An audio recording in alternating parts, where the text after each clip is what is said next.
Hi, my name is Atif Daraj, professor and consultant of obstetrics and gynecology. All people know that folic acid is used for pregnant women to prevent congenital anomalies, and this is a common information known by the population and doctors as well. But today I would like to highlight the significant role of folic acid in medicine and in our body. Different from the pregnant use. I don't have conflict of interests. The topics of this talk will be what's folic acid, the role of methyl group, mechanism of methylation, functions of folic acid, female and male uses of folic acid in other diseases, folic acid testing and conclusions. So folic acid is an essential vitamin B, which is B9, and it is water-soluble vitamin.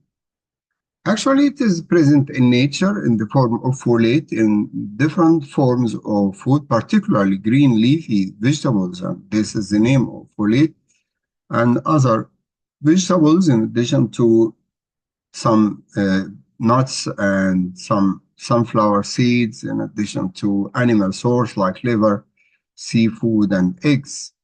But if we eat food containing folate, which is natural folic acid, the absorption rate is just 50% of this amount. And if we use synthetic folic acid, which is man-formed folic acid, the absorption will be 85%. So the fortification of red pasta and others with folic acid is dependent on the synthetic folic acid due to higher stability and more absorption rate than the natural folate. But the natural and synthetic folic acid are inactive. The folic acid to be active, it should go to the liver, mainly liver and sometimes kidney, to be activated into methyl folate. And methyl folate means methyl group is joined to the folate molecule to be active, which is 7 times more bioavailable than the folic acid and highly absorbable. And of course, it is helpful to the individuals. So the most active form, or the only active form, is methyl folate. And here you can see the inactive form, whether synthetic or oral dietary, which is dihydrofolate, should be joined to one methylene group, which is CH2, to become tetrahydrofolate. It's joined to 4 hydrogen ions to become tetrahydrofolate, and then joined to methylene group to become methylene tetrahydrofolate, and then under the effect of methylene tetrahydrofolate reductase enzyme, it becomes methyl, which is CH3. So CH3 is the important molecule that the important attachment to this molecule to become active and functioning.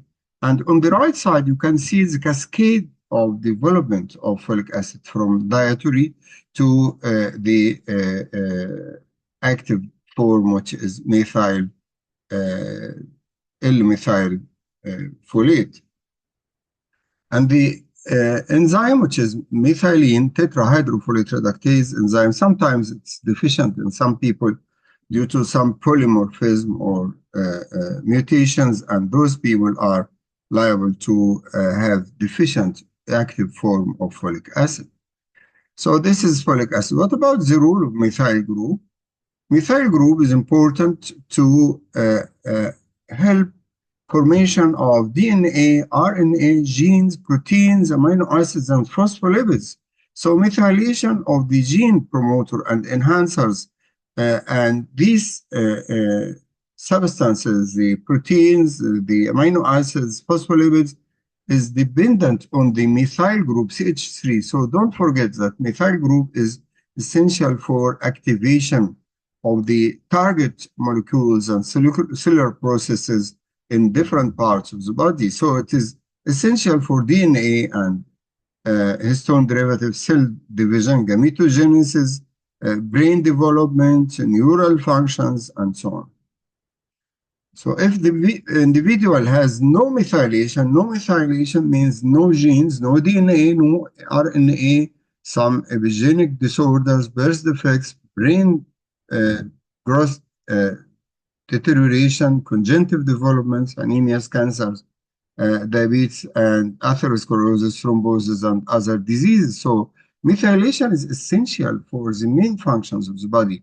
And demethylation occurs if there is deficiency of vitamin B9, which is folate, in addition to the essential amino acid methionine, riboflavin, which is B2, vitamin B6, 12, choline, and other critical nutrients. As I told you, if the patient has deficient methylene tetrahydrofolate reductase enzyme, the formation of L-methyl folate is distorted in those people with gene mutations.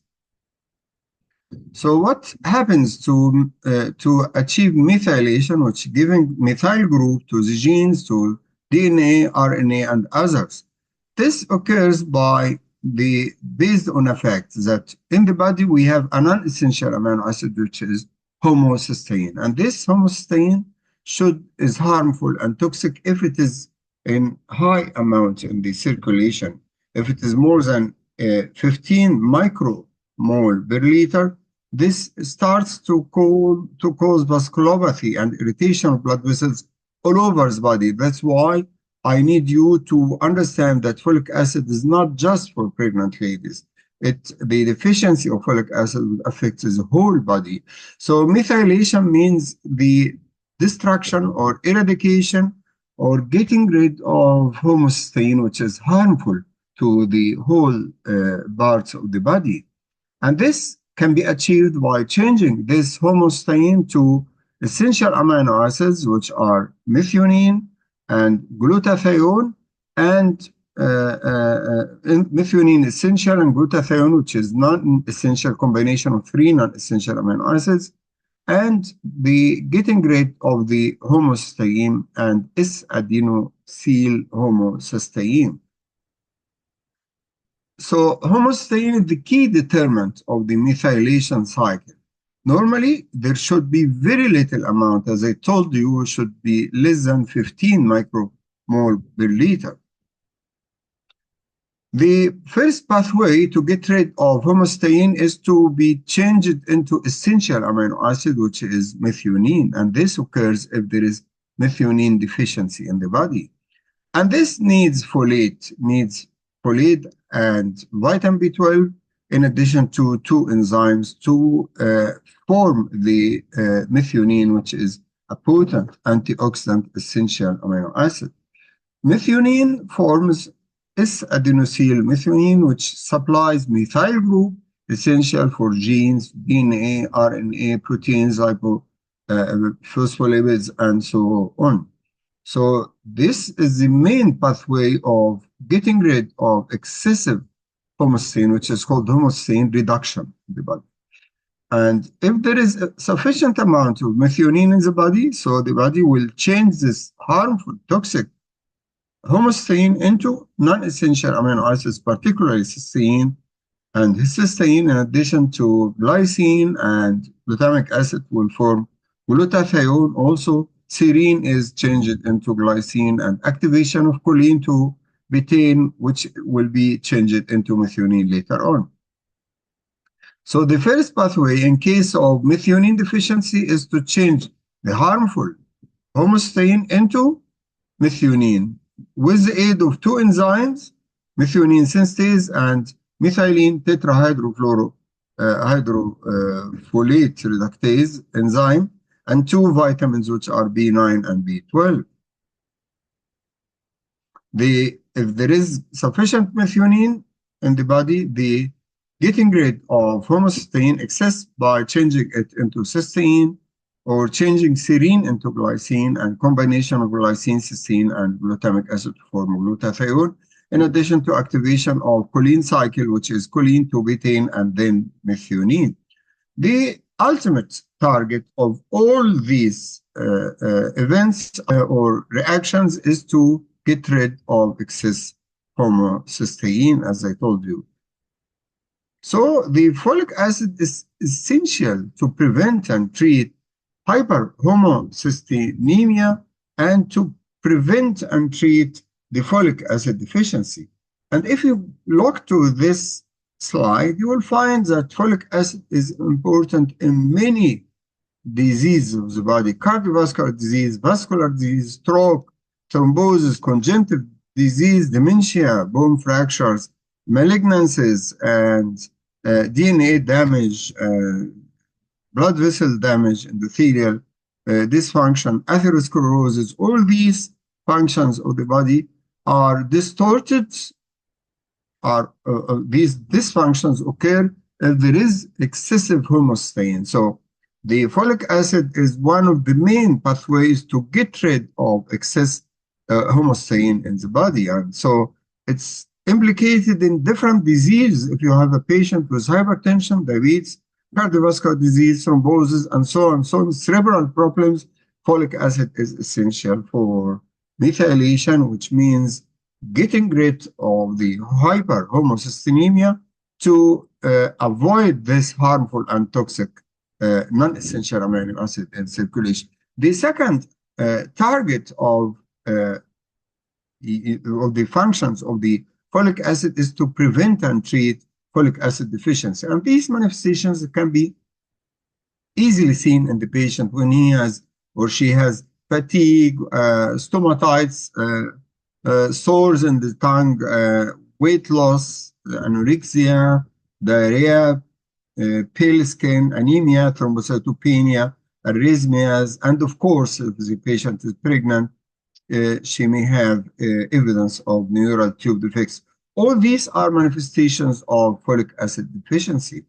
And this occurs if there is increased requirements, particularly during pregnancy, chronic alcoholism, malabsorption disorders, and hemolytic anemias.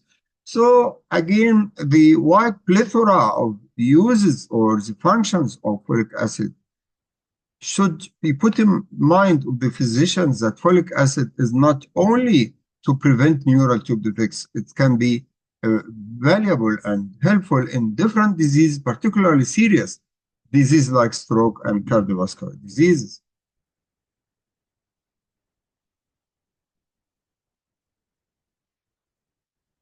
So these are the main functions. As I told you, genes, DNA, RNA, phospholipids, proteins, and so on. It is a powerful antioxidant as well.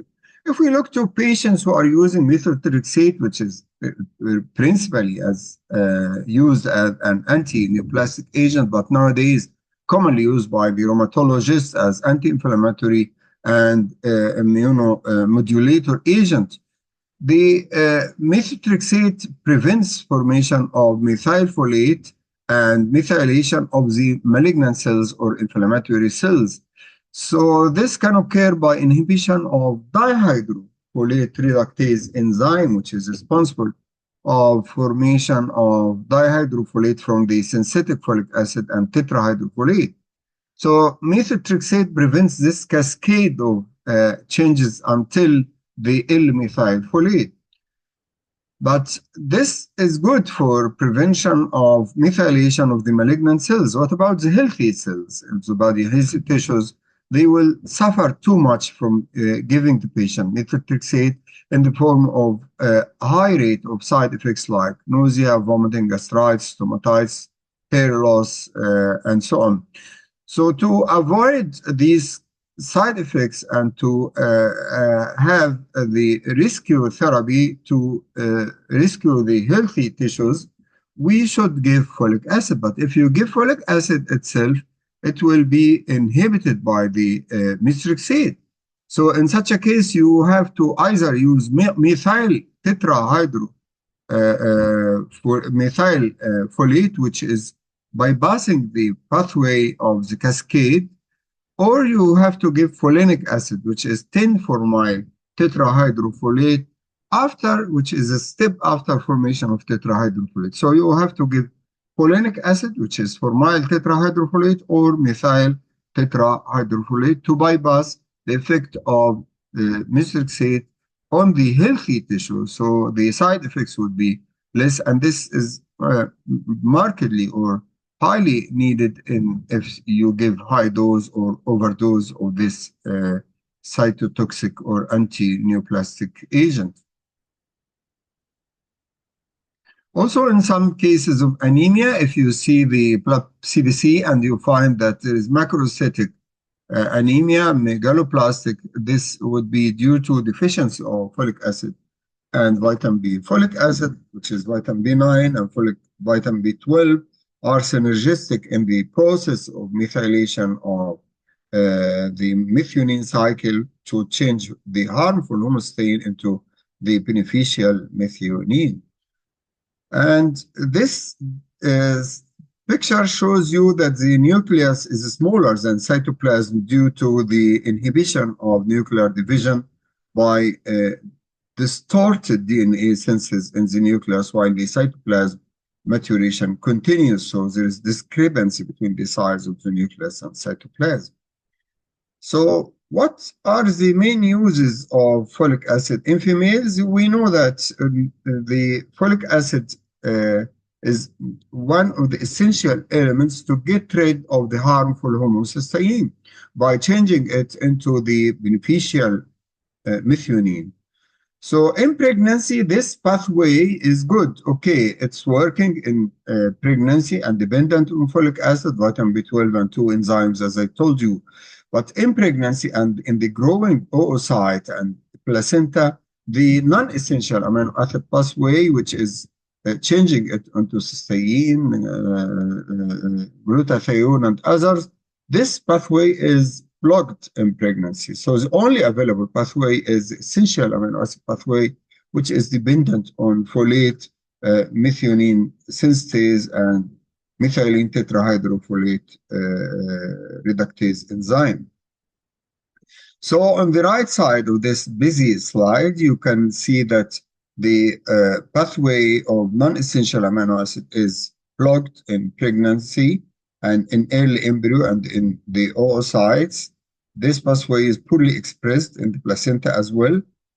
And also the pathway of choline cycle, which is changing it into betaine and then methionine, also is prohibited or blocked in pregnancy and in the growing follicle and the placenta. So the pregnant lady has only a pathway, which is the essential amino acid pathway, changing the harmful homocysteine into methionine, and methyl group should come to the targets, proteins, lipids, DNA, RNA, and genes. So the only pathway for pregnant lady is the essential amino acid pathway. If the patient has deficient folic acid, this is essential for the methylation, and in such a case, she will have excessive toxic amount of homocysteine, and homocysteine causes vasculopathy of the baby and cause damage of the oocyte also before pregnancy, and causes some congenital anomalies of the baby. So the pregnancy is a peculiar state of showing the importance of folic acid as the non-essential amino acid pathway is blocked in pregnancy and poorly expressed, and also in the growing oocytes as well. So folic acid is essential in pregnancy because pregnancy needs too much amount of folate due to rapid fetal growth, DNA formation, RNA, and so on. Also, the neural tube gene expression is dependent on methyl group. This is highly needed to complete development of neural tubes, and also DNA synthesis and cell division of the individual is dependent on methyl group. So in pregnancy, there is a peculiar case of high requirement of methyl for genes, DNA, RNA, lipids, phospholipids, proteins. And in pregnancy also, there is high need of glutathione, which is a master antioxidant, which comes from combination of 3 non-essential amino acids, cysteine, glycine, and glutamic acid. And this is occurring after the changing homocysteine into these non-essential amino acids. But in pregnancy, again, this pathway is poorly expressed. So the high requirement of the glutathione in pregnancy makes a challenge for pregnant lady that she has to use methionine, which is essential amino acid for development and supplying methyl group. In this algorithm, I put to you facts that all women of the childbearing period age should consume daily supplements containing 400 microgram of folic acid before pregnancy, and if they are infertile, because it is good for oogenesis, for DNA methylation, antioxidant, RNA cell growth, and decrease ovarian apoptosis. And also before pregnancy, at least 2 to 3 months, if she is planning to have a baby, she has to use folic acid 2 to 3 months before pregnancy to avoid the occurrence of neural tube defects. And this is a common mistake by the ladies. Once they make pregnancy tests and positive, they start folic acid. No, she has to start it at least 2 to 3 months before pregnancy. Since she doesn't know when she will get pregnant, she has to be on 400 microgram folic acid all the time just in case of occurrence of pregnancy. And during first trimester, it's highly needed for neural tube formation and gene expression of the neural tubes, and should be continued until the end of pregnancies. Another common mistake, stopping of folic acid at 12 weeks is not good, because continuation would prevent some pregnancy complications like preterm labor, maybe diabetes, maybe preeclampsia, neural tube defects, of course, intratriangular sedation. And after delivery, she shouldn't stop folic acid. She should continue during lactation due to supply the baby with the benefits of folic acid for methylation and decrease postpartum depression, as found in some studies. So another point that some patients come to you say that you mentioned that there is a cascade of activation of folic acid to folate to dihydrofolate to tetrahydrofolate to methylene folate and then L-methyl folate. This is a long cascade. I would take methyl folate, L-methyl folate easily to bypass this cascade of activation in the body, and it seems a logic option, and it cuts short the cascade of activation. At present, it is not practical to test every woman to see if there is methylene tetrahydrofolate reductase deficiency or mutations or polymorphism. So I'll take it easily instead of doing methyl tetrahydrofolate reductase enzyme mutation testing, which is more expensive than taking L-methyl folate. And actually, this is valuable in patients with history of preterm labor, history of recurrent pregnancy loss, or history of neural tube defects or positive gene mutation. But again, the folic acid is the basic drug used all over the world. So what to say to this patient? You have right that you have some arguments to use L-methyl folate, but mind you that the studies on the prevention of folic acid, which is essential for getting rid of excessive homocysteine, are based on folic acid, not on methyl folic acid. So who will guarantee that the using of methyl folate would prevent neural tube defects? Nobody. No supportive studies. So it's your responsibility. If you use methyl folate and you don't have the enzyme mutation, and you don't have history of neural tube defects, you don't have history of preterm labor or current pregnancy loss, you have to take the responsibility, because no study is supporting this. Moreover, if you take methyl, the most active form of folate, which is 7 times more active than folic acid, this would expose you to the risks of high dose of folate supplementation, which may be deleterious to your pregnancy and to your body as well. And majority of pregnant ladies do not have mutation of the enzyme, so it seems illogical to use the methyl folate instead of folic acid. without any scientific evidence. So in conclusion, routine folic acid is recommended, but routine L-methyl folate is not recommended. What about dosing? If the patient is low risk, 400 microgram 2 to 3 months before conception, during pregnancy, lactation. And if there is a high risk, like neural tube defects history, preterm labor, family history, prior child with neural tube defects, or anticonvulsant medication, she has to increase the dose to 400 to 4 milligram instead of 400 microgram.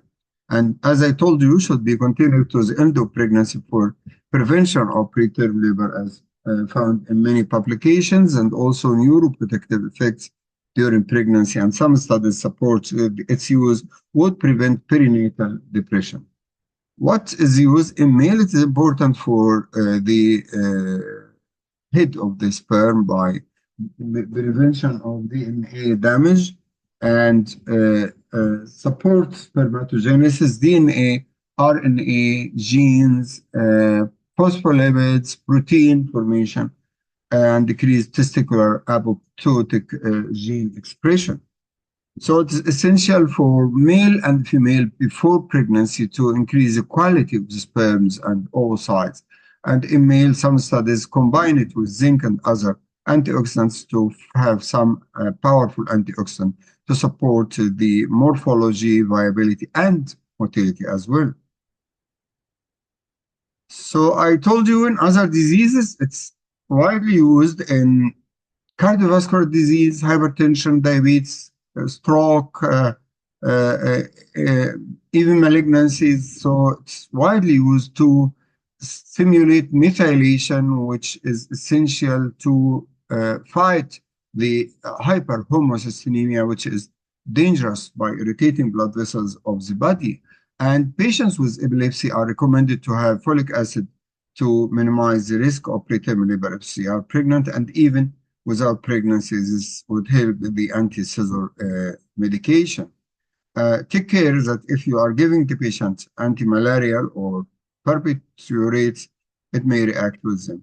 Lastly, an important issue comes from patients that they ask you to do folic acid testing. Actually, the routine testing for pregnant or non-pregnant ladies or individuals is not recommended, and it's controversial. But if you have suspicion of folic acid deficiency by symptoms already mentioned, or hyperhomocysteinemia as already mentioned, or symptoms of anemia, neuropathy, weakness, tiredness, and so on, you can order for folic acid testing and should be fasting 6 hours before taking blood sample. And you have to advise the population to increase folic acid deficiency by fortification of food, by taking the natural food containing folic acid and supplements as well. In conclusion, I would say that folic acid is not just a simple drug for pregnant ladies to prevent the risk or to minimize the risk of neural tube defects. It has a wide use in different parts of the body: cardiovascular system, diabetes, hypertension, malignancies, anti-convulsants, and it's important not only in prevention of the neural tube defects, also for prevention of preterm labor, diabetes, preeclampsia, and even postpartum complications. So it is a magic drug giving the methyl group essential for genes, for DNA, RNA, proteins, phospholipid formation. So understanding the role of folic acid in methylation would encourage physicians to prescribe it in different diseases, and its role in hyperhomocysteinemia and suspected folic acid deficiency is vital, and in females it's variable and should be continued even after delivery to protect the patient from depression and to help this baby with this methylation factor or element. And in male, it's essential for improving the spermatogenesis and improving abnormal forms and decrease viability. Thank you.